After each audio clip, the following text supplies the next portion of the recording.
Hello and a warm Collisions YYC. Welcome to my guest this morning, Miss Bri Falls. How you doing, Bri? I'm good. How are you doing? I am doing fabulous. Thank you for coming on. We've already been, it was one of those moments of like, oh, we should hit record. We're having a conversation and we forgot to let the audience in. So here we are. It's my, I love to get into it. As everyone knows, I do this because I love it, because I get to have conversations with people just like you, Bri. So let's start by letting people into the tent. Leeg, Chief Executive Officer at Leeg, period. Correct. What is a Leeg? Let us into the tent, Bri. What do you do? What are you guys all about? What blows your hair back? And let's go from there. Yeah, absolutely. Leeg's really the first career operating system and a career partner that helps people, one, build portable and future-proof careers, while giving businesses a standardized way to access like flexible and high-quality talent. So I guess you could think of it like Leeg is a career partner that people have always needed, and it's the talent infrastructure that companies never had. We're really looking at how we can help increase people's ability to build, prove, and grow their careers with clarity and confidence. And in a new kind of tech way. And for businesses, like how can you actually standardize and create an easier way for organizations to get deployable, flexible, fast, like high quality talent? And so that's really what we've been working on for the last year and a half. That is incredibly well articulated, which as a marketer, I feel some time has been spent to make sure that you're nailing that story. I have put and the in way so you told many that. hours for that, Tyler. So I feel so justified. Kudos. Because I've done a shit job in the past. And so the fact that you gave me that props, I'm like, yes, we're getting there, guys. And that was there. well, and that was succinct. And that was, I'm like, someone has practiced. Someone has shown up for that. That's an awesome answer. So now let's unpack it. A career operating system. So, but should we start with the employer side? Or let's start with the employee. So walk me through, like, let's talk, because you're in the middle, right? You're that platform. You only survive and you thrive if both sides get value out of it. So let's start with the employee. Exactly. The employee, not even call them an employee. I don't like that label. Let's start with the individual. Let's start with the citizen who's on the journey, right? And obviously career is a big part of that. Talk to me about the problem you're solving and also kind of walk us through a little bit of the customer journey around that. Absolutely. So people, what we know, and so it's interesting starting with the individual side because it's become such a thing for us, but it wasn't where we started. So these are the learnings that we have found by being in market for a year and a half is people are very stuck, either in looking for the jobs that they're trying to find or in the jobs they already have. There is a lot of change. Like you think we're going through a bit of a work revolution right now, whether people are really calling it or not. And so we are introducing all these things like AI, all these new models, but we haven't fully redesigned like the systems around people, how they grow, move, and contribute through that system. We're just starting to introduce things. And so we are seeing so much friction for individuals feeling really lost, really unsure, either how they get connected to the jobs they're seeking or how do they move around and progress themselves in the organizations that they have, because organizations have just been kind of like battling down and figuring out how they evolve through this transition, or onto their next thing, because there's a lot of new things coming up in the tech space, in the whatever. And so how do you port yourself from a traditional space like oil and gas into something new? And so there's just so many questions and unsureness around the individual side. And so what Leeg really acts is, it's a tool, it's a platform, it's a future will be an app of how you can help people go along that journey in a similar way to any goal. Like you think you've got Noom for a diet or Duolingo for food. How do you put a career partner in people's pockets that they can actually have ownership over? Because I think that's the thing that we see right now is in mindset, in action. It doesn't need to be real, but for all essence it is. People feel like companies own their careers. They don't feel like they own their career to a certain degree. They own their career in their decisions, but they feel like the company owns, like they're a victim of sometimes like what the company is going to do, what is trajectory, the market, the this and the that. How do you actually give people that autonomy to put some control back in their hands in a way that's really easy? Because the other thing is development and growth is hard. It is not an easy thing. It's not an immediate thing. And so how can you, through that experience, make it as easy as what we're seeing other apps bring to market, where it's, it's micro little learnings, it's micro habits, it's utilizing AI. So how can we make entry and capture and just awareness of yourself happening in a really easy way, and then using the new tools of today, like AI, like other things, to actually be pulling that into insights, into career maps, into a career journey, and helping you build that with you. And so you're not just sitting there being like, oh my God, I have to make a 5-year plan. I don't even know what I'm eating for dinner tomorrow. Oh my God, I need to figure out what my skills even are. What am I even good at? What the 5-year plan concept feels so out of whack when we don't know where it's going to be in 5 months. You don't know. And so it just feels so, and that's what we're hearing is just overwhelmed from people. I think there's a lot of change happening. I think there's a lot. And so how do we make that really easy? How do we create a way to have daily micro habits to turn into something really powerful? This portable career identity that you can then use as yourself for your development and growth through your career, and then use that to take with you to any job attached to it. So this whole idea is like uncoupling careers from companies and putting it back straight to the individual. We also have benefits, retirement savings. So how can we even unpack some of those structural things that are stuck, that hold people in these positions so that you can create more fluid movement into these spaces? Because we all know Canadian productivity is a hot topic and it's a problem. And at the talent space and unlocking our talent better is an important piece of that. Because right now it's 22 weeks for people between jobs. Half the freaking year between roles. That's a powerful stat. To get back into the workforce. And we as Leeg know, if we can even improve 1 week of that productivity, we are putting $25 billion back into our economy every year. And so for us, that's the power play for that. The other thing of going to direct to individuals is then we get the sense of who the talent is out there. Leeg came about from a whole sports analogy, actually, originally. My husband was a baseball player, high level. And so that whole mindset of a league and a player card, it's like, in sports, you understand who's in the league. You know what their stats are like, and so that creates this ability to move talent around, build teams, like make it more fluid. And we don't use that model in business. Everyone just looks at their little hole, their little shop. They look at what's there poorly. They don't even look at it well. And then when they need something, they have very traditional ways of trying to. And so the same way that Uber changed taxi, the same way that Airbnb changed hotel, it's really more we're looking at that infrastructure change of like, we can look at this differently. We don't just have to do these old traditional ways of thinking about how to navigate your career or thinking how to get people into your business. We can make this more modern, more fluid, more personalized, and more effective across the board. Oh, I have so many questions, but I'm going to try to get some. You gave me a lot to chew on there, Bri. I got so that's only the individual side. We didn't even get to the businesses. Well, we'll get there. I know. I got to rein you in so we can get some questions in here. The elevator ride with Bri is very detailed, and she gives you all the information. Bri is not succinct, so that is the one issue that she has.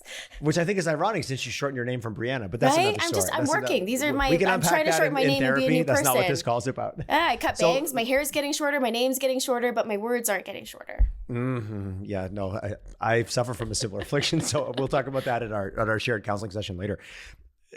Guidance counselor or credentials management or both? Because I've run into a few programs that are really like your digital wallet, where you have all your creds, whether it's your health and safety or whatever it is to even be on the job site. Yeah. But I'm also hearing a very human side of what you're talking about around, I don't know where the hell I'm going. I don't know what I'm gonna eat for dinner, let alone where I'm going to try to micro credential myself up so that I can be ready to intersect a career that a year ago was a great idea, and now AI is just blowing it out of the water. Is it a bit of both? Is it leaning more heavily on the human with some elements of the credentials? Leaning much more heavily on the human. Yeah, leaning much more heavily on the human. That's kind of what I was hearing, but I know it's an easy thing to fall on and go, oh, well, let's look at what credentials we have. And just even the ownership of that digital identity, I've heard is also really important.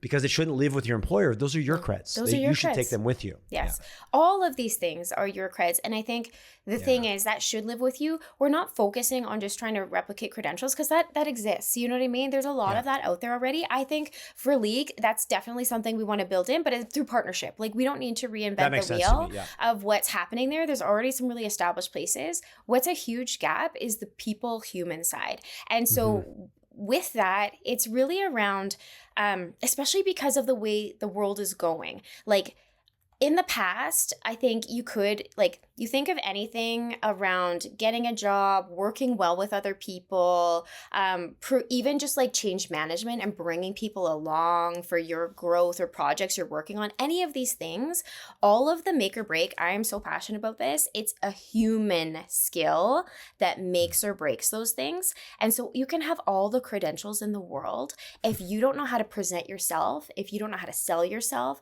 if you don't know how to work with others effectively, if you don't know how to influence, if you don't have good judgment, all of these things, you're not necessarily, and when they do work, that's great, but it was probably a tribute of a lot of factors and not as replicable for you as an individual to keep doing that over and over again, because there were other things at play that help support that.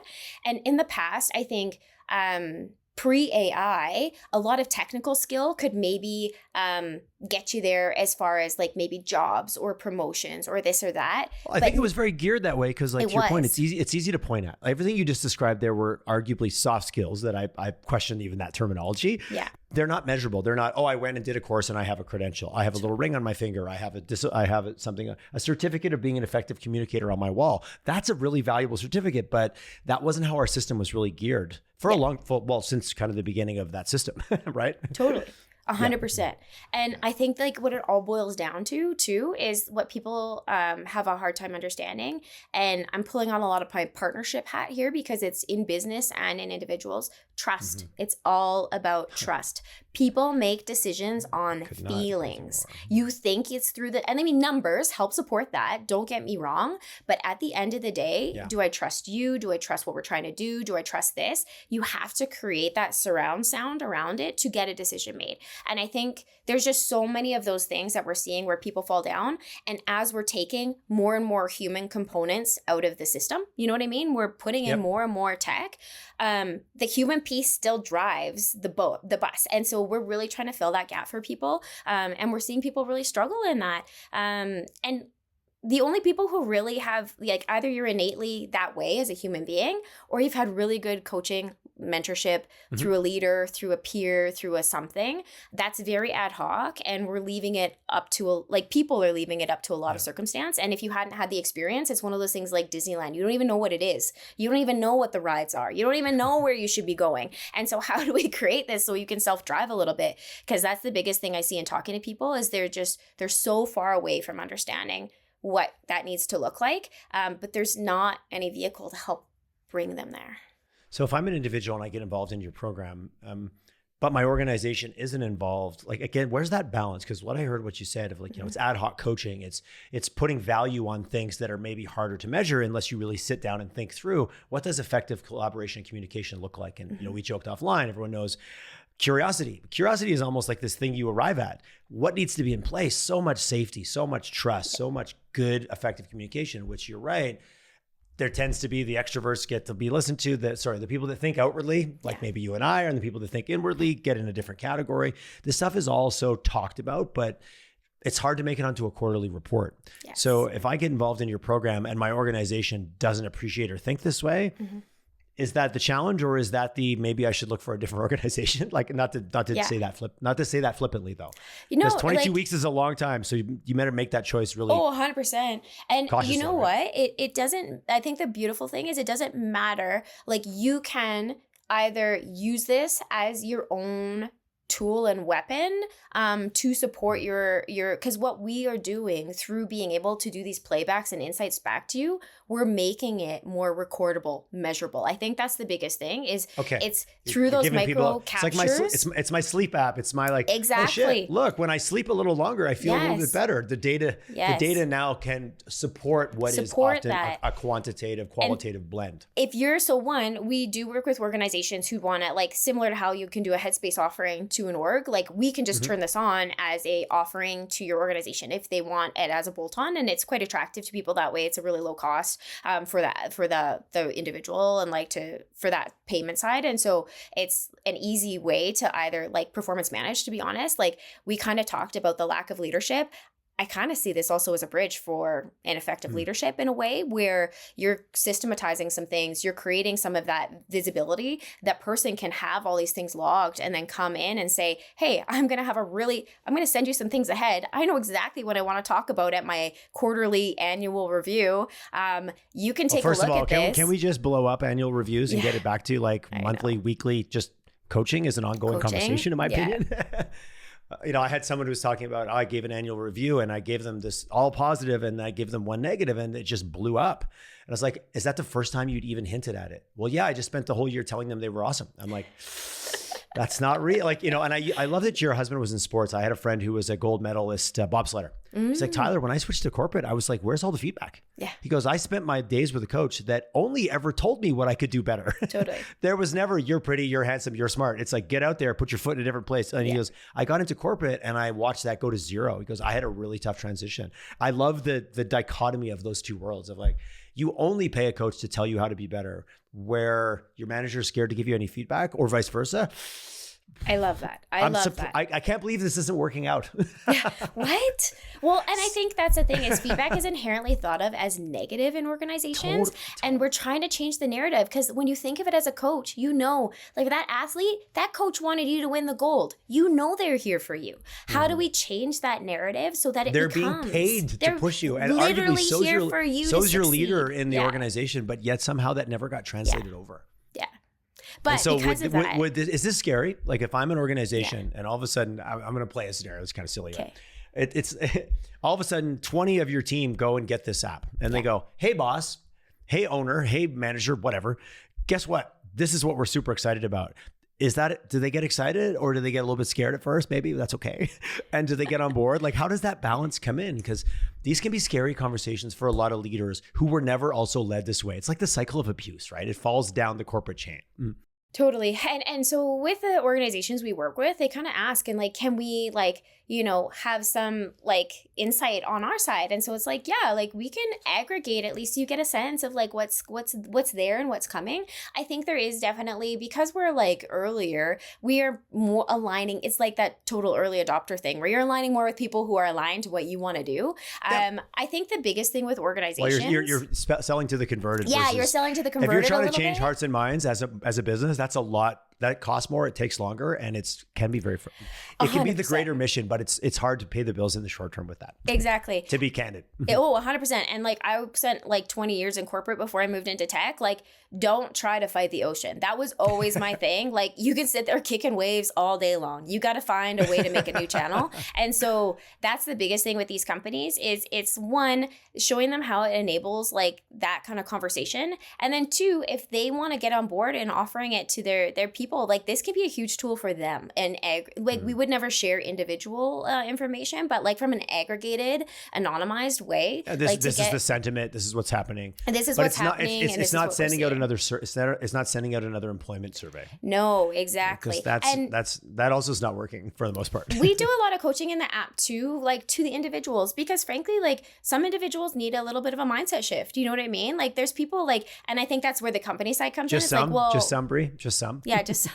You're being very kind. I know. It's sometimes. Come on, it's a podcast. We can speak the truth here. I know. It is really hard. And like, once you get into leadership, you realize sometimes you just want to bang your head against the fucking wall. And that's my first F-bomb because like that is sometimes. What? You said it might show up. You gave me I think we're to save word. But yes, I think, but let's be honest, leaders and managers also, no one shows up to do a shitty job. No one shows up to frustrate their team. No. But yet they're also drowning. And you and I joked off air some of my theory around, I grew up that, if you're a leader, you're supposed to have all the answers. Yeah. That is the biggest bullshit narrative that there is.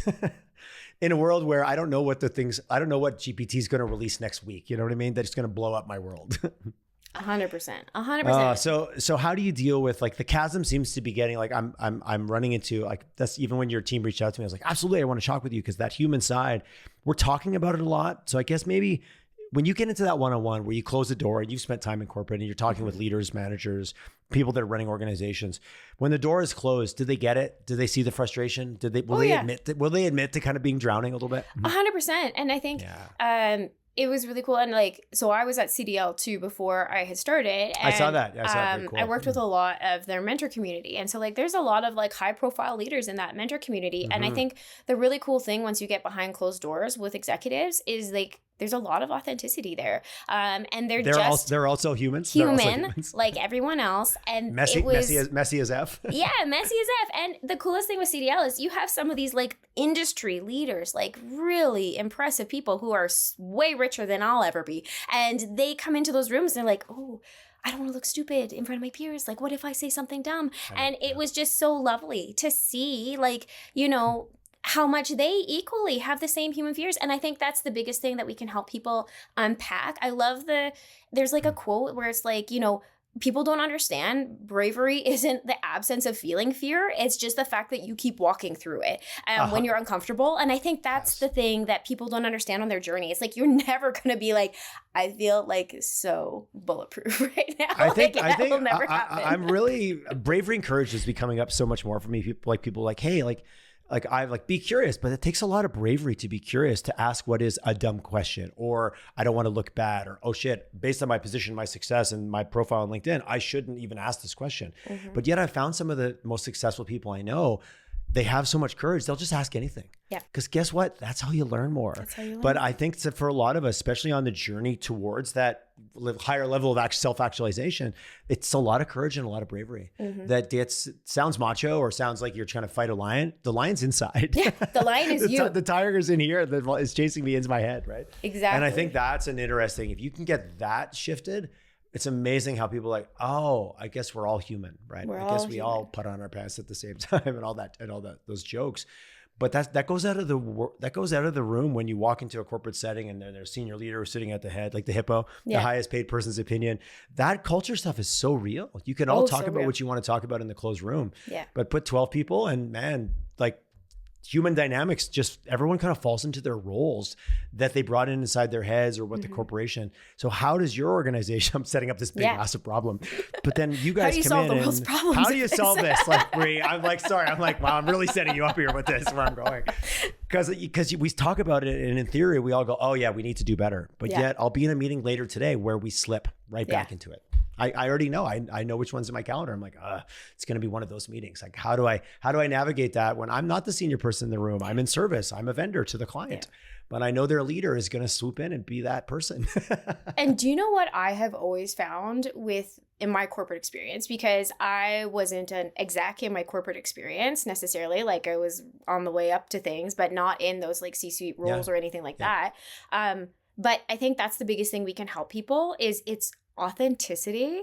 And it just like what I find with that corporate veneer, it's such a hard shell, but the second you crack it a little bit, it just shatters. And so everyone is just scared sitting around that table and they're scared to be authentic. But the second the first person leans in and then they're like, oh shit, they did it, then they all will start falling in line as well. So that's the way I always found success in those rooms is you lean in, you show that you're okay to feel like, one, I think like there's a lot of attacking in the corporate space too. So it's like trying to make sure it's like, I'm a safe person. Don't worry. And so like, how can you emote that in? And sometimes that's by admitting a mistake I made and like using that first strategically to be like, hey, I think I messed up on that.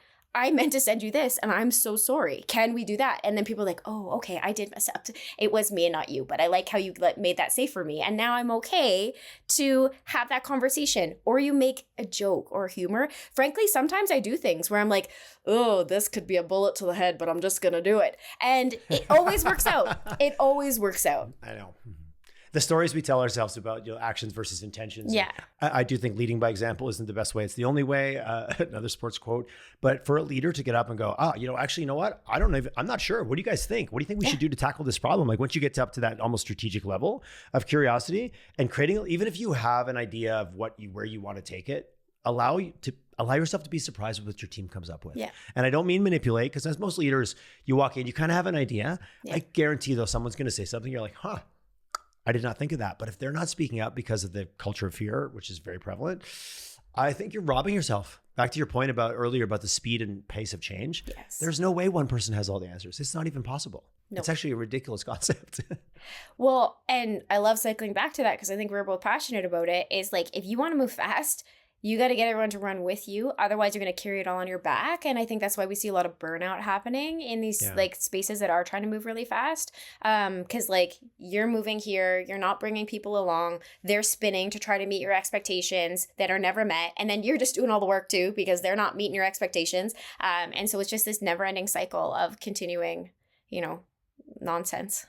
I was going to say a different word that started with an F, but then I was like, you know what, I'm going to just... It is nonsense, but are we addicted to it? Are we just, creating a little space, taking time? Like, so, coming back to your, I love to promote things. I love to promote what you're doing, but we're talking so much about this, the circumstances that exist of why you are needed. Why is Leeg needed? The willingness to change. What are you seeing there? Because we all know it's most people will be listening, nodding to us. They're not going to be like, I've never heard Tyler and Bri are talking about this crazy concept that people are put out in stress. But yet we're still seeing it. And you and I could have had this conversation a year ago. And I might argue that maybe it's gotten worse, actually, just with the onslaught of, we'll blame the 2-letter acronym of the day, which is AI. Yes. I think that's a great point, is there is a bit of that, but I think that's with every change. You look at those change curves and like when I was in corporate, I did a lot of work, like having to go into teams and like move them into either a new model, help them fix something, or we were working on a big initiative. And so we would always joke around this curve because there is that, combative. And then you're like, oh, I hate this. I hate change. And then you flow through that and then you adopt. And that was my favorite thing, was by the end, you had the biggest one who was fighting it. That was your problem child. And by the end, they're singing praises and they're the biggest investment. Well, they're an advocate. You're just giving them something new to advocate for, right? Exactly. Hate is a powerful thing to advocate for. God damn you guys and all your change. But once they do get bought in, you'll often get your biggest. I always joke. I put myself through school serving, like working at a restaurant bar, like so many people. And I joke, like, if the table kind of went sideways, the food got wrong or something, and you were able to bring it back around, that would get you a bigger tip as if it didn't go wrong in the first place. And that's kind of what happens in that. The biggest naysayers, detractors, but if you stick with it and you bring them along on the journey and you give them what they need, I started to learn about, yes, things will go wrong, and yes, how you fix it. But often you'll get a bigger advocate, or you'll get a bigger kind of that sense of teamwork after, once you go through the shit. But so many of us are scared to go through the shit. Yeah. Because back to the courage and the fear, right? Yeah. So they brought you in as the hired gun to go through that. Hired gun. So you got to see that so much. So much. And that has been such a catalyst for me in my career, in all things I've done, and especially in tech. You run towards the fight, Bri. I run towards the fight. Yeah. I'm like, let's go. We're ready. Like we're changing ya. And it like excites me, which most people it does not. But in leading a tech company, that's been incredibly important. Off the podcast right there. This started off. They're like, these two are nuts. I'm sick of their enthusiasm. How do you create that? And a resilience, I think, is an overused word, but I'd rather, like, for the people that immediately go like the nose, like I'm like, oh, something curious, I'm going to lean in, but I'm going to listen. There's other people that are like, no, I don't want anything new. I don't know if you like the word resilience. And how do you make it feel a little bit safer to bump up against the change when maybe you feel like it's being done to you, not for you or with you? Yeah. Well, and I think that's a big piece of it, having to go to the individual, because for you, that's a choice you're making for yourself. So I think just instrumentally and how we're taking it to market is a huge piece of it. The other thing is the experience. And so the biggest thing is, how do we make it really easy, have a really good early ROI as far as like, oh, that's a good, like, even if I hate all the rest of this, that was something I found valuable. And so, that's the one thing find a shared win and being delivered. Finding a shared win early. And we're still fine tuning what exactly we want that offering out of the piece to be. Like, is it like just an generated resume thing out of like plugging in your LinkedIn? Is it like, what is that early thing where it's like, I'm the basic thinking about my career that helped me. So that's really what we're thinking about from an early on gauge, as well as some of the channels we're using for like going to market, are some of those ones where you can like get adoption and get some of that in an easier way, so that we can get the proof points and the rapport with our customer base. And then the other thing is just like, it's showing the ROI. Like, kids will do things because you just tell them. You're like, hey, go do that thing. They're like, yeah, best idea ever. Gonna do it. Adults are like, hey, go do that thing. We're like, well, why? And what is it gonna get me? And how much work is it gonna be? Like, I need these things solved before I'm gonna move my foot. How old are your kids? Because I've heard that does change with kids as well, but I don't know. It changes. I have an almost 10-year-old and a 5-year-old, and that's like, that is already changing with the 5-year-old. He's not as into it before it. The 10-year-old is pretty much 25. Mom's ideas aren't as cool as they used to be. No, but the one thing I have found with being a mother and working in like a corporate environment is it's all tone. Back to our previous dog conversation. We it's joked all about tone, and it's the way that I frame it. So if I'm like, let's do this, they're like, yeah, mom, let's. If I'm pissy and like, go do this, they immediately dig their heels in. And the same thing translates. That's back to the human. We are all essentially of that same operating model since we were children. And I have done this time and time again. If I show up bouncy and excited, they're bouncy and excited. If I want them to be enthused, they will be enthused. And so I think people need to understand when they're thinking of like how to make these things happen for themselves in a company or as an individual, like how you're presenting yourself. We're animals. Like, what are you visually showing me? What am I hearing? What am I, you know what I mean? All these things 100%. Count, and people don't think enough about that. How much of, and I think you're landing on something I seem to align on a lot of things that makes me excited. I'm like, oh, I like someone else who thinks this way. It always comes back to the individual. Always. Like, and I so many leaders that like, you did this to me, you made me feel this way. My team did this, my team did that. Like, as a leader, manager, human being, aggressive personal accountability, and I'll even call it a curiosity. Oh shit, why did I react? Like, just get curious about even why you're reacting, because you're entitled to be messy, because I think being human has a messy emotional journey. But so many times, again, people are put into leadership roles with very little training. They're technically experts, but they're human. Which, back to your point about all those soft skills, they probably did not take a course. And if they took a leadership course, it was like, here's how to run a meeting. Here's how to structure a feedback session. Like, that's not really what it's about if you are feeling uncomfortable when you go in. Like, no. I give feedback all the time. I love it. I love getting it. I love giving it, but I'm also really comfortable with it. Some of my managers would be like, oh, I just feel awkward. And I'm like, I don't understand. Like, it's hard to relate, but if you feel awkward, guess what that session is going to be. So getting into where does this verge into? I'm talking and asking questions at the same time. So much is this about that journey of you as an individual, which is either coach, therapist, just self-help books, whatever it is. How do you not lean into that side of it? Because sooner or later, it's going to come to what baggage I brought to the table, 100%. What story I'm telling myself. All the rest kind of becomes tactical. This is the root of it. I love that we're going here, Tyler, because it's 100% yes. Okay, good. Okay, I'm going to stop talking. You get it. How do we bring that into corporate and still make it safe? Because everyone gets pretty weird. Sounds a little bit fucking fluffy. I know. Sounds a little bit woo-woo. I don't want to do it. It's everything, Bri. It's everything. My team laughs. I am the therapy supplement crystals lady, and it's just like it all comes back though to this. I love pills and potions, so yes, I'm with you on that. Potions are my jam. I'm like a witch. People would probably say that in other ways too. But. Okay, this only took us 30 minutes to get to the real nut of what we were here to talk about. But absolutely, that's really scary in corporate. It is. Because it's not safe. It's lawsuits. It's legal. It's infringements. It's my human blah, blah, blah. But yet that's where it is. It is where it is. And I think that's the biggest thing is it's also science. Like, I think that's the biggest thing is, yes, you've seen it through woohoo things of my Reiki person or my whatever kind of stuff and how that's coming out. But I love that you dropped Reiki into the conversation. Actually, I do. I have Reiki. My level 2 Reiki certificate from 20 years ago. I love Reiki. Okay, that's super weird. We'll have another chat another day about that. I'm like, wow, I haven't heard even someone say that. And I don't think anyone's ever said that on this podcast, actually, after 500 episodes. I am probably one of, now I've met the other, I am so passionate about your own personal journey. And I think when you come from a place of some trauma, anyone who has had things that they've gone through anyone in life, who's lived a life. Let's just call it that. Exactly. I think trauma sometimes can get misrepresented. I know, it can be a little generic and big whatever. T, little T traumas and all the things, that's not getting a hug when you needed it kind of stuff, right? But anyone has so you lived a life things. And there was some messy shit going on and you were with other humans that were also messy? Yeah. Okay, so you're good. You become very passionate about your self evaluation, I feel like. But for people, I think the biggest thing is understanding that from a scientific perspective, your earlier or life experiences shape your operating model. If we're going to make this very mechanical and comfortable, it's and that's why I love operating system. Operating model is a great way to see it's your operating model. It is how you react. It's how you make decisions. It's how you feel about things. And how you filter the world around you on autopilot. And that's the thing. You don't control it unless you actively control it. And I think that's the biggest thing for people to understand, and a lot of why people are where they are.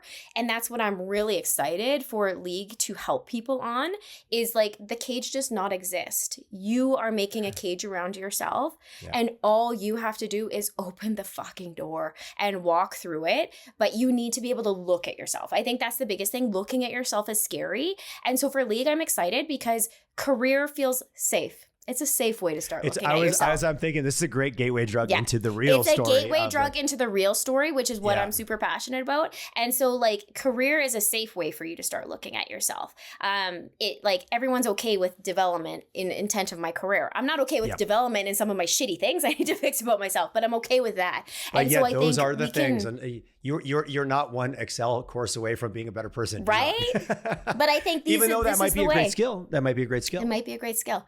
But I think I have a question for you. Follow your passion. Bullshit or love it?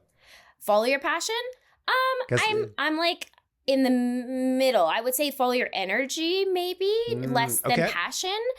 You immediately kind of pulled back. You're like, ooh, your whole energy just kind of shifted back a little bit. I don't want to because it's a weird one right now. It's kind of it's very charged. I think it's very charged, and I would say like, yes, I am a follow your passion person, but I'm also like half Asian, so I have a like, well, don't be an idiot about it. Like, I don't want you to be homeless and like Asian pragmatist. It's like, oh, I can't blindly say follow your passion.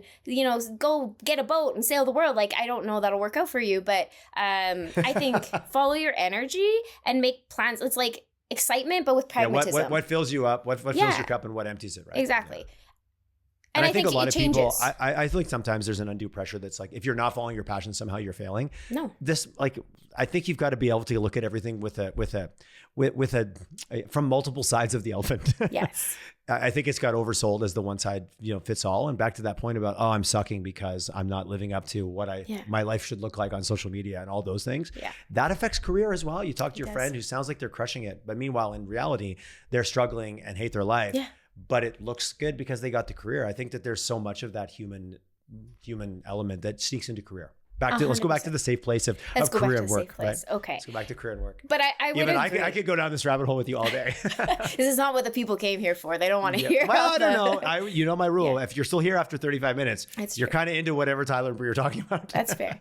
But I think with that, like, it's just that self-awareness. And I think the thing with passion is like or energy or whatever interest, like it's one component of your life. And I think that's the thing, like, everything's so black and white, and I'm tired of people being like, I've set one stamp and that is my North Star of whether I can be happy or not. It's like, you can be fucking happy no matter what you are doing. I have multiple North Stars. I choose to have more than one. Yeah, and there's different things that fill your cup at different times. There's different versions of me. There's work me, there's family me, there's friend me, there's hobby me, there's fitness and there's Reiki me that sits way over here. And find your joy in those moments. Like, that's what's going to make you happy. None of these things are going to make you happy. Finding joy and being actually making your own choices. I think that's the other thing. Don't just bumble along following the life and just like, oh, this is what I got a job for. Oh, this is what happened to me. Like, don't be a victim of your life. Be intentional about it, and then find joy in the things you're being intentional about. Like, that is what's going to make you happy no matter what you're doing. So it doesn't really matter.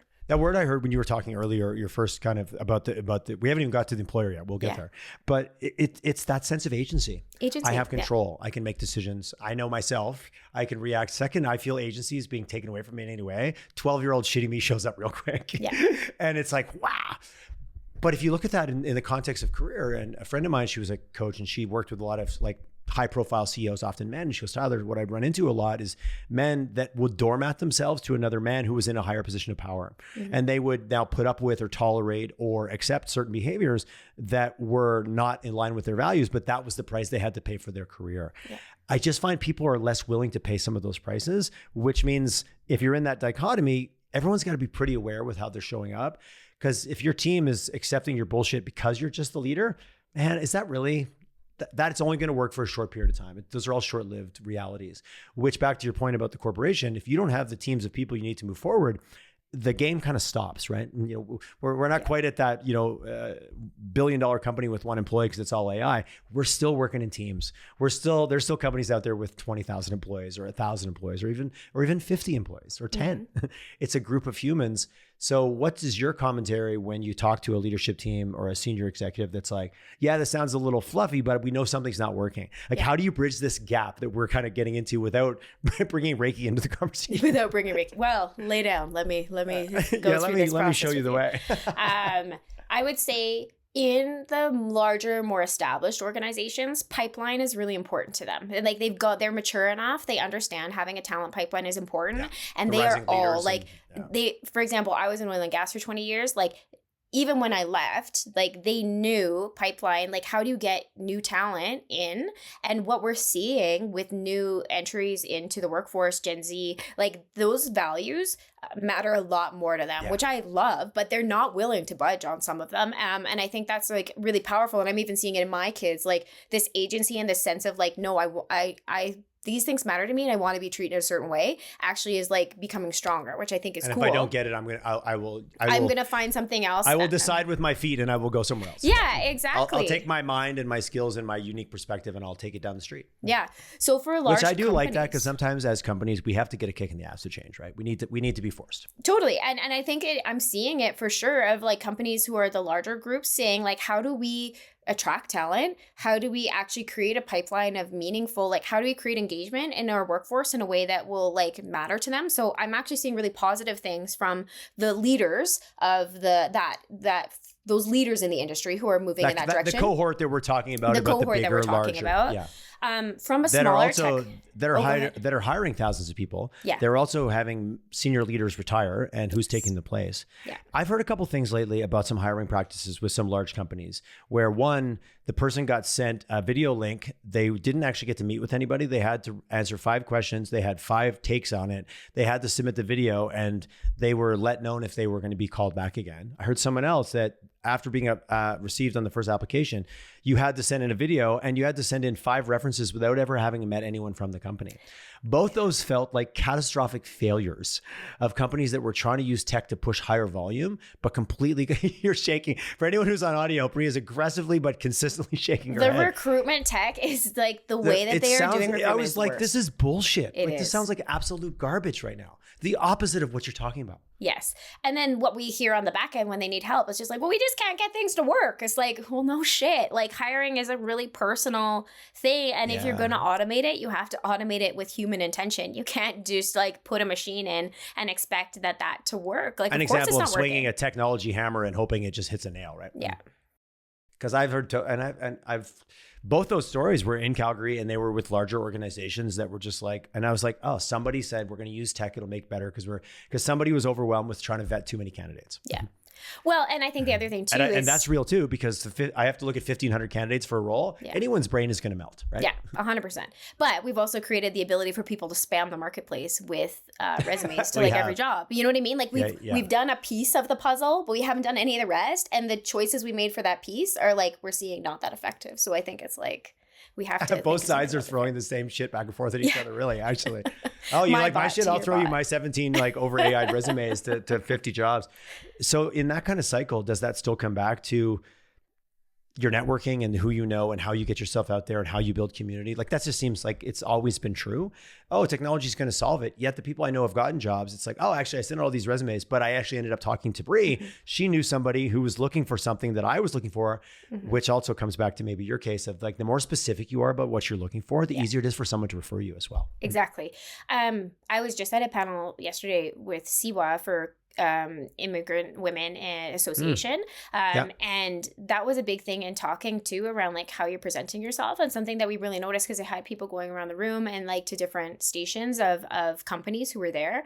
And the biggest thing that I think people are just like, I want a job, I'm just going to tell someone when it makes sense. It's like, no, you just need to like make friends and inform people what you're doing. It's like a verbal newsletter of what you're up to. And then if you don't let connections be made, then like you have to feed the machine to make enough. It's like the lottery, like put enough things into the mix so that the connections can start being made. And I think people are just very one-to-one mindset in that. And so you have to like just talk to people. Just to let them know what you're up to. Let them know what you're and that's worried a combination about. of like, I feel awkward. I don't like putting myself out there. Yeah. I don't think I should, the whole should, be careful with should. I shouldn't have to do that. People should just see me. Like, there's a lot of stories we tell around that, when the reality is most times, and being a small business owner and being a business owner yourself, majority of our best clients all came from a relationship somewhere that was formulated out of context and then later became something tangible. And yes, you can go out there and spam the market and put your billboard on, put your story on every billboard. But especially, I think a career is a lot more like a small business, where it's about, as my sales guy, it's kind of hand-to-hand combat. You got to get out there and shake some hands and kiss some babies, right? You do. You just have to. You just have to.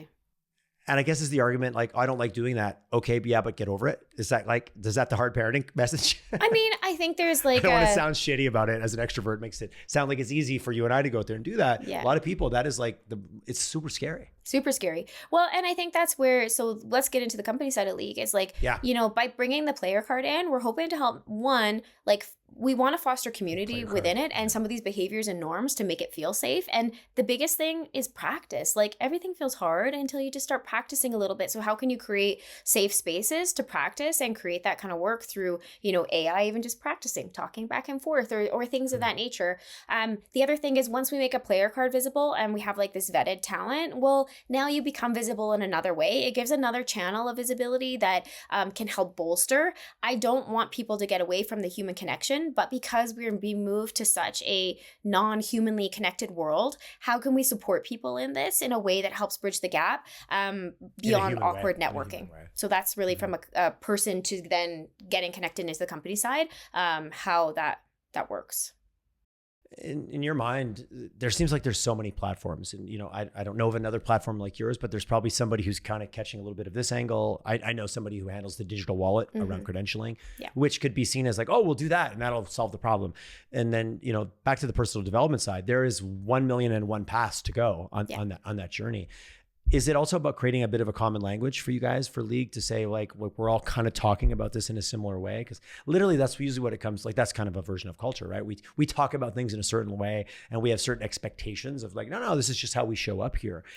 If we fast forward, is that a bit of the bigger hearts and minds side of where you guys are taking it? 100%. Getting to know you, that's what I'm sensing. That's what I'm sensing. 100%. And like, you think of like building any team in sports or like a league, like there's different ways that you show up. You think you talked about that athlete who was on your podcast being like, that was a norm, you know what I mean? And we're trying to bring some of those more sports, frankly, and coached norms into how people are thinking about their career, how the terminology, like how you're presenting yourself. Like, we're trying to make a new category at the end of the day of love this space, and there's a lot of room for partnership. I think that's the cool thing. The future of work is a huge growing space.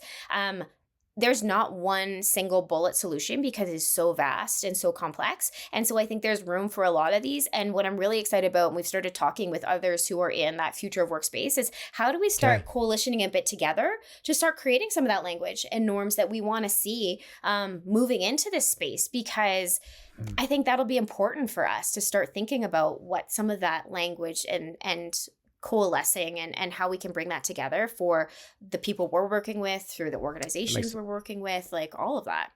It's not a 3-in-1 printer. You need multiple tools for the job, right? Are you in career tech? Are you in work tech? Are you in culture tech? I'm just making up words now. I'm bolting tech on the end. What category do you guys sit in, like, as terms? Because if you're going out for funding and you were at CDL, the first thing people want to do is put someone in a category so then they can understand how to think about them. Yeah. That's a little bit what we're talking about here too, right? Yeah, we definitely fall into that future of work tech, career tech, work tech. That's like our that's our kind of space. The category, the way it breaks down. And it seems like, well, because the access to technology is so prevalent, I guess, what are you seeing, or do you have any concerns about the space? Because my concern, and I'll see if you resonate, is there's really the human side and then there's the tech side. I see a lot of tech companies running around with tech that maybe don't have the subject matter expertise, but I see a lot of people that do really good at coaching organizations, but it's all wrapped up in this 2 or 3 person team that's maybe landed a couple big clients and they're systematically influencing that organization, but it's often limited to the reach of those individuals. Back to the consulting model. Yeah. What's the balance, and what are some of the risks you see as the onslaught of technology is, making it harder for us to make even decisions on which one to go in on? 100%. And I think from a tech space in general, I think that's like a good call out in general, is like, especially when it's coming into the human side of things, because like what I've certainly seen in moving from more traditional corporate organizations that have more of a traditional hierarchy and probably like a wide spread of ages in the organizations. What I'm seeing in tech is it's very young. And so like, even though they're incredibly bright, incredibly smart, incredibly talented, like you just don't have that experience personally. Like you've never been a leader yourself maybe, or you've never actually had to go through, you know, this journey, because like, you know, I'm 40 almost now. And like, this is the point in time where I was ready for this. Like you can't escalate some things. You know what I mean? Like some things are just life, like before you're ready. And I know when I was younger. And that's not ageism. It's just time. Back to the sports analogy. This is your Yorkie season, or you've been playing for 10 years. That's just a different player. That's just a different player. Exactly. 100%. And there's no way to things. jump to the 10-year player if you haven't done your 10 years. And I love that analogy, putting it into sports, because it makes it tangible, because I think people can understand, oh yeah, I can't be a pro hockey player on day one. You know, and like that's a reasonable thing. But for some people they think they can be a CEO on day one. But the high potential 20-year-old who just got drafted onto the team, whatever it is, and they're going to go out there and crush it. But then you've got the 10-year player, guy, girl, that's got experience, that's got maturity, looks at the whole thing, maybe coaches that 20-year-old. Like that, it's such a great metaphor for that, because you don't look at it and go, I don't ever expect you to have 10 years experience without having done 10 years. But there is that, how quick can I get to the top? And maybe not always have it. I'm just using emotional maturity as a blanket. That level of self connection that I think really does make a difference. And you could be an old soul, it can happen quick, but there's still some time required. I love that. And I completely agree, because like I fall more into the old soul category, but when I was young, I'm hungry and I wanted things, and it would feel frustrating sometimes, you know, and because you're like, I want it, but I'm not there. What do I need to do? But not realizing a lot of it's that self-awareness, it's that learning, it's going through those things to understand, to get to that point. And then it's hilarious, because when you're younger, you want to be up here. And then once you get to up there, you're like, it's about the journey, man. Like it really doesn't matter anymore. now we sound like two old people talking. Right? I'm not that old, but I know. But if you're 25 listening to us, we sound old, just to be clear. But I can only imagine if you looking back, because as you're talking, I am, about the individuals that didn't be like, you got to pay your dues, versus the ones that are like, no, let me nurture that, because I can see. Like, you know, you running into younger you can be like, oh, Bri, I love your enthusiasm, but let's just maybe go this way a little bit. Like that's where that coaching / mentor model, you know, what was the old days, like 20 years you had to apprentice to even become competent to do a job. And yes, that has changed drastically, but you still like having someone who can really connect with you on a human level and help you on that journey. I look back at all the different phases of my life. There was always someone else involved who resonated with me and showed up, not with you got to pay your dues, but like, oh, I see your potential, and let's maybe sand down a few edges here. Exactly. As I was crashing my way through the wall. That's where I've seen people have the most growth. And personally, I've had leaders or people in my life, like I'll call them out. Ashley McDonald at TC Energy is an incredible leader that way, but she was an athlete. She was a teacher. It's people who can do the scan. It's people who can scan and assess. Teacher. Athlete teacher is money. There, another one is like Carrie Gordon at CDL. She was a ski coach. She can scan people. Like she has that mindset of how do I scan and how do I see what's there, what's not there. Like I think having that ability to bring some of that scan to people, to do it to themselves if they don't have people like that in their life. And then what are the pieces then help them understand, you know, how can you connect to the pieces that you know you need to work on or that you should be thinking about. And I don't love this idea of like work on in the sense there's anything wrong with you. There's nothing wrong with you. It's more just if you want to get somewhere, you just might not have all the ingredients. You want to make a chocolate chip cookie, you need some chocolate chips and you're out. So like go, how do you get some? And who's going to point to you like, oh, you know, maybe put those chips in a little bit later in the recipe. You know what? A little bit of salt really makes all the difference in the world. With a chocolate chip cookie. I didn't know that until I had someone go, hey, why don't you try this? It was my mom, to be clear. But as I got older and went, oh, baking is more cool than I thought it was when I was 14. But that's a different story again. Yeah. It's 3 years from now and Leeg is successful, whatever that term means financially, but more importantly in the change you see in larger organizations. And you walk in and you sit in the back of the boardroom and you just watch, because you can learn about a culture just by sitting watching, not by what they write on the wall or put on their website, how they act in a room. What do you see? What do you see showing up that is the world in terms of the magic wand that you're using to create it? I see a lot less friction between the employee layer and employer layer. I see a lot less friction. I see a lot more intentional alignment and just like open conversation or the ability to move together through some of these things. Like I see that right now it feels very far apart.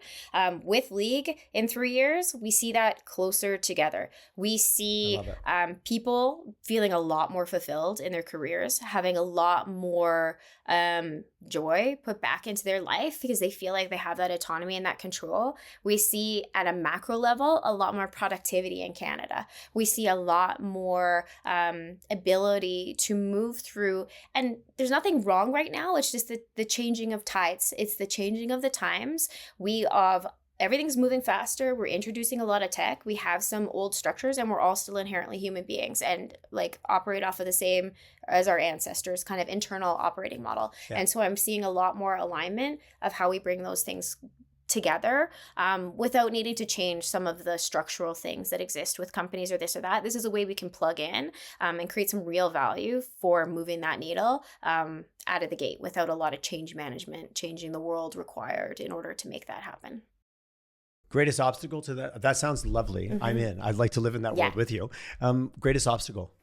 The greatest we are just for the individual side, we're really starting to grow that in an intentional way. And I think the biggest obstacle for one, we have some really good like channels for bringing it to market, but how do we, create an experience that it will expand beyond into those other spaces? That's the biggest thing that I'm, where the team is thinking about right now. You kind of have to infect the group with this mindset and then see what happens. Exactly. Right? And really show that. And then how do we create the value? Because we know everyone does value this. It's just, does everyone bring themselves to the table? Like we know they value it once they get it, but it's that early engagement and what that needs to look like in order to make sure it really is sticky for the ones who aren't already in that mindset.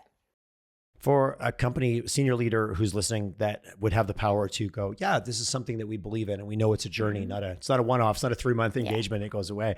What's the biggest piece of advice you could give them right now to kind of start laying the groundwork for this being, because these are leaders that are hopefully operating on longer time horizons. I won't pick one because that seems to be moving around, but they're operating beyond the projects that are due today. They're operating with where they want you to be in the future. How do they start laying the groundwork for this? I think one really important piece, and Leeg does this inherently in our model, and we have just realized how new that is. Consider your people along your decision forecasting trajectory just as importantly as some of those, like just as important as revenue, your OpEx, your whatever. Humans need to be another pillar in your decision triage. And I don't see that enough to the level, like humans are there, but they're like the means to the end sometimes. They're not equally pillared. And so sometimes because at the end of the day, the people are the ones who are going to do the work for you. So if they're completely misaligned to what you're trying to accomplish, or you don't have what you need to get that done, the mission will fail. The plan on the page can be as sexy as you want. It's going to stay on the page. And so I think starting to think about that. The good old plan on the page. Yeah, absolutely. Starting to think intentionally around what do you have? Do you understand your workforce right now? Do you understand an inventory of what you have and what you're trying to accomplish tied to your strategy? Because people build the strategy, but they don't always build, and they'll build like a talent butts and seats strategy tied to your strategy, but they don't really think about skills and like who you have and like the mindset of the organization and who your change people are going to be and all these things. So I think there's a few fundamental things. And it's skills beyond the tech specs, right? It's skills beyond that. I took this course. It's your core skills of your people. What kind of a workforce do you have? Are they box movers? Are they free thinkers? Are they revolters? Are they curmudgeons? Like what mix do you have, to understand? Because that's going to be what impacts it. And the other thing you should do is just talk to Leeg, go to our website, reach out. Oh, nice. Well done. Reach out to Bri on LinkedIn. This is what about the individual, the human who's sitting here and they're kind of like you said, they're a little bit frustrated, they're overwhelmed, they're still checked in, like they haven't checked out, but they're like, God damn, like I'm ready to do the work, but I just don't know what work to do. Like they're frustrated. They can go to Leeg as well, but aside from that, what would you recommend? And all roads lead back to. But all roads lead back. I mean, stop resisting it, guys. It all leads back to here. No, I would say from an individual perspective, like start just writing some things down. I think that's the biggest thing. When's the last time you actually like sat down and wrote some intentions around like, what do you want? What are you doing right now? Like, what makes you happy? Like, just start there. Just start like observing yourself. Like, start like just writing and connecting those. Because I think that's the biggest thing is people sometimes think about themselves, but they don't connect to how they feel about it either. That's the best exercise that I had from a really simple thing because that's a very engineer accountant approach. I'm going to intellectualize this exercise. I'm bugging the engineers and accountants. I mean, I can't beat the Asian anatomy, Tyler. I can't beat anatomy. But I love what you said about like, how does that make you feel? Because if it doesn't feel right, just cross it out. Yeah, just like cross it out. The whole exercise should feel a bit messy, but that's okay. That's okay. And just start putting that down. And the more you start putting some things down, the more you're going to have some clarity around what your next steps need to look like. And then talk to Leeg and we'll help you from there. Bri, I love your passion. I love your clarity. I love it took us 31 minutes for you to drop Reiki into the conversation. That was that took us in a different direction. But for people listening, I think the challenge is, I want the one thing. There is no one thing. I think you gave some very tangible approaches. This is absolutely a journey that we're on. And it's like the rest of the world being just technology and day to day and the news and your social media is conspiring to make it feel scary as F, right? And it kind of is. I think the first thing is admitting like, okay, yeah, I feel that way and I'm still going to move forward anyways. Mm-hmm. That's the biggest thing. We all feel scared for some reason or another. The most powerful thing is momentum and just keep swimming. Just keep momentum moving versus ahead. Inertia. Yeah. I was in an executive room years ago. This is the first time this really hit me and we touched it. We didn't call it imposter syndrome, but your point about everybody's got it. And it was a speaker and they said, hey, before we even start, and this was a room that I felt like I was like outside my pay grade. It was all bigger companies, CEOs. I was the young kid in the room. And the speaker came in and said, just at a show of hands quickly, who's worried that they're going to get found out that they're not as smart as everybody thinks they are? And like 3/4 of the room put up their hand.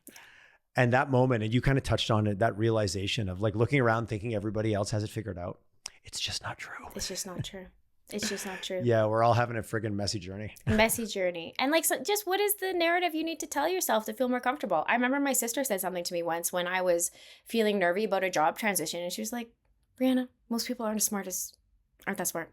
Like, you're fine. Don't worry about it. And it's just like, yeah, actually, you're right. Most people aren't that smart. That's not true necessarily, but it was a good thing to tell myself. You know what I mean? To feel confident in the moment. Well, because it's not to take those other people down, but it's to allow to feel that you're not below them. That you're not below them. We can really put people, like, we can make stories about who we're below and who we're above. Yeah. It's all made up. It's all made up.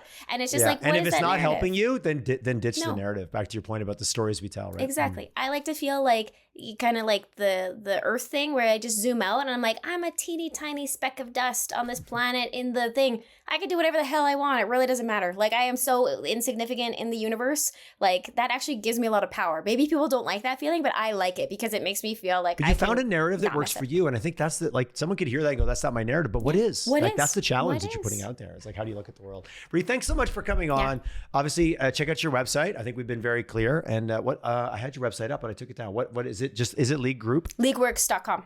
Leegworks.com. Got it. Leegworks.com. Check it out. And if somebody wants to reach out to you, like, are you accessible? Because you're a big deal. You're a big deal. You're a big deal. I'm very accessible. I actually answer a lot of people on LinkedIn, even rando ones. So like, I'm a really accessible person. I'm easy to get a hold of. You can go through the main channel of the website, like for info at, you can reach out to me on LinkedIn. I answer almost most people on LinkedIn, unless you're like, just like, would you like to increase your sales funnel? I don't answer those people. I will be honest about that. Do better, salespeople. Do better, or AI, or whatever tool that you're using. It sucks. Back to the point about connection and taking the time to be human. And this was a very human conversation. So thanks so much for coming on. I had a blast. Thank you for having me.